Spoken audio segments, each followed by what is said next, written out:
Humarap na kahapon sa impeachment court ang isa sa mga miyembro ng National Bureau of Investigation kaugnay sa naging banta ni Vice President Sara Duterte laban sa first couple at dating House Speaker Martin Romualdez. Ang mga kaganapang yan ating balikan sa sentro ng balita ni Bernard Ferrer. We shall be led in prayer. Sa ikalawang araw ng impeachment trial ni Vice President Sara Duterte, tinalakay ang Article 4 ng Articles of Impeachment. Kaugnay ito ng umunoy pagbabanta ni Vice President Duterte kina Pangulong Ferdinand R. Marcos Jr., First Lady Liza Araneta Marcos, at dating House Speaker Martin Romualdez sa isang online press conference noong November 23, 2024. Ang mga kilos at salita ng Vice Presidente ay hindi dapat ituring na simpleng krimen sa ilalim ng batas, kundi tuwirang paglabag sa saligang batas. Kaya ang paglilitis na ito ay mahalagang mekanismong itinakda upang tiyakin na ang kapangyarihan ay laging may kaakibat na pananagutan. Unang humarap bilang testigo si NBI Senior Agent John Mark Calilong, ang investigador na nag-authenticate sa live stream kung saan umano binigkas ni Vice President Duterte ang kontrobersyal na pahayag. Bago siya nakapagbigay ng testimonya, hiniling ng defense panel na huwag siyang pahintulutang tumistigo dahil hindi umano siya kabilang sa sabalang complaint at hindi na nakapaloob sa Articles of Impeachment. Iginit naman ng prosekusyon na nakalista si Calilong bilang testigo sa pre-trial order. Tinanggihan ni Presiding Officer Francis Chis Escudero ang motion ng depensa.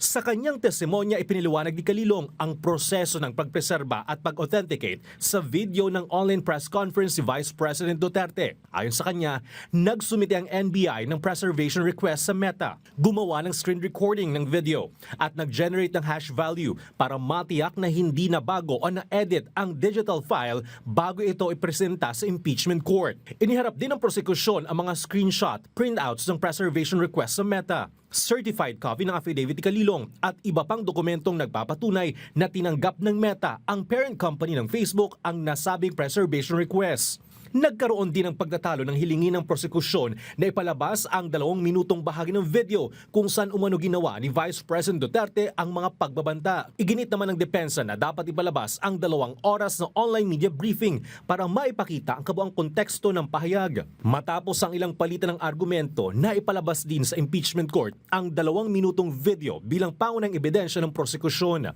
Huwag kang mag-alala, ma'am, sa security ko. Kasi may kinausap na ako na tao.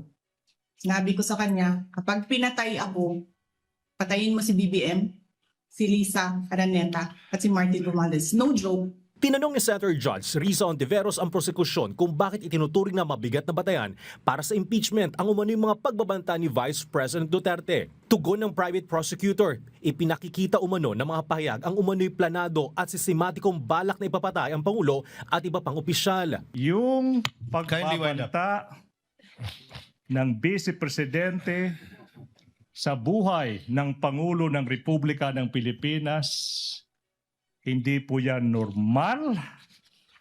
Iyan po ay unang pagkakataon na nangyari yan, nakipagkontrata sa isang mamamatay tao, Your Honor, please, to do that.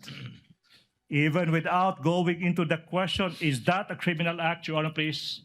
That act's 110% sure betrayed the public trust that the Vice President got in the previous elections. Thank you. Umalma sa Senator Judge Pia Cayetano sa tanong na nauwi na raw sa closing arguments. When we allow this to happen, na-shortcut na natin yung process. Even I may make that mistake. And I'm telling you, please call me out if I make a mistake and ask the kind of question that should not properly be asked by a judge. Dahil dito, hiniling ni Cayetano na ipatanggal sa record ang sagot ng prosekusyon. Nagdesisyon si Presiding Officer Escudero na i-table o ipagpaliban ang pagpapasya sa motion ni Cayetano. Pinalalahanan din ni Escudero ang mga senator judges na iwasan ang mga tanong na maaaring tumukoy na sa konklusyon ng kaso. Muling babalik sa witness stand si Calilong para sa cross-examination ng depensa. Inaasahan din ang pagharap ni NBI Regional Director Jeremy Lotoc bilang susunod na testigo.